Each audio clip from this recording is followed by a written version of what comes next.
30ഓളം കുട്ടികൾക്ക് രക്ഷകനായി വിഷപ്പാമ്പുമായി പോരാടി ജീവൻ വെടിഞ്ഞ കാളി എന്ന തെരുവുനായ്ക്ക് നാടിന്റെ കണ്ണീരണിഞ്ഞ വിട.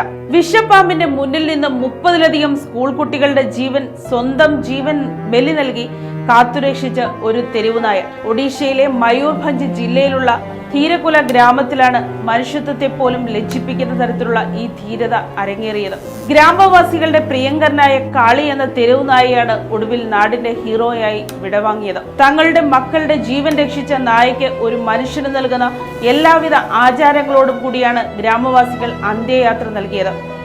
തിങ്കളാഴ്ച രാവിലെ 8:30യോടെയായിരുന്നു സംഭവം. പ്രദേശത്തെ ശ്രീ ജഗന്നാഥ് ശിശു വിദ്യാ മന്ദിർ എന്ന പ്രൈമറി സ്കൂളിലെ 30ലധികം കുട്ടികൾ സ്കൂൾ വരാന്തയ്ക്ക് പുറത്ത് ഇരിക്കുകയായിരുന്നു.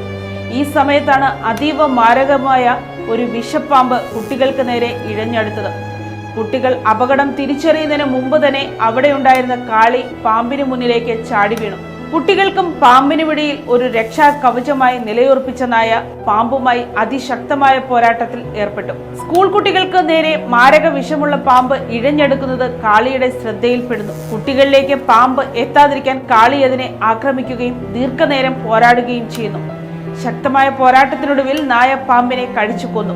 എന്നാൽ ഇതിനിടയിൽ നായയുടെ മുഖത്ത് പാമ്പിന്റെ കടിയേറ്റിരുന്നു. ശരീരത്തിൽ വിഷം പടർന്നതിനെ തുടർന്ന് മിനിറ്റുകൾക്കകം ആ ധീരനായ ജീവൻ വെടിഞ്ഞു. കാളിയുടെ മരണവാർത്ത അറിഞ്ഞ് ധീരകുല ഗ്രാമം ഒന്നടങ്കം കണ്ണീരിലായി. തങ്ങളുടെ കുട്ടികളുടെ ജീവൻ രക്ഷിക്കാൻ സ്വന്തം ജീവൻ നൽകിയ കാളിയോടുള്ള ആദരസൂചകമായി ഗ്രാമവാസികൾ ഒത്തുചേർന്ന് ഔദ്യോഗികമായ ഒരു വിലാപയാത്ര തന്നെ സംഘടിപ്പിച്ചു. ഒരു ഗ്രാമവാസി മാധ്യമങ്ങളോട് പറഞ്ഞത്, കാളി സ്വന്തം ജീവൻ നൽകിയാണ് ഞങ്ങളുടെ മക്കളുടെ ജീവൻ രക്ഷിച്ചത്. അവൻ എന്നും ഞങ്ങളുടെ ഹൃദയങ്ങളിൽ അമരനായി ജീവിക്കും. നായയുടെ ഭൗതിക ശരീരം പൂക്കളാൽ അലങ്കരിച്ച ഒരു ട്രോളിയിൽ കിടത്തി വെള്ളത്തുണി പുതപ്പിച്ച് ഗ്രാമത്തിലുടനീളം വിലാപയാത്രയായി കൊണ്ടുപോയി. തുടർന്ന് പൂർണ്ണമായ ആചാരങ്ങളോടെയാണ് മൃതദേഹം സംസ്കരിച്ചത്. രമേശ് ചന്ദ്ര പുഷ്ടി, ഭഗീരഥി സാഹു, ധനഞ്ജയ പുഷ്ടി തുടങ്ങിയ പ്രദേശവാസികളുടെ നേതൃത്വത്തിലായിരുന്നു സംസ്കാര ചടങ്ങുകൾ നടന്നത്.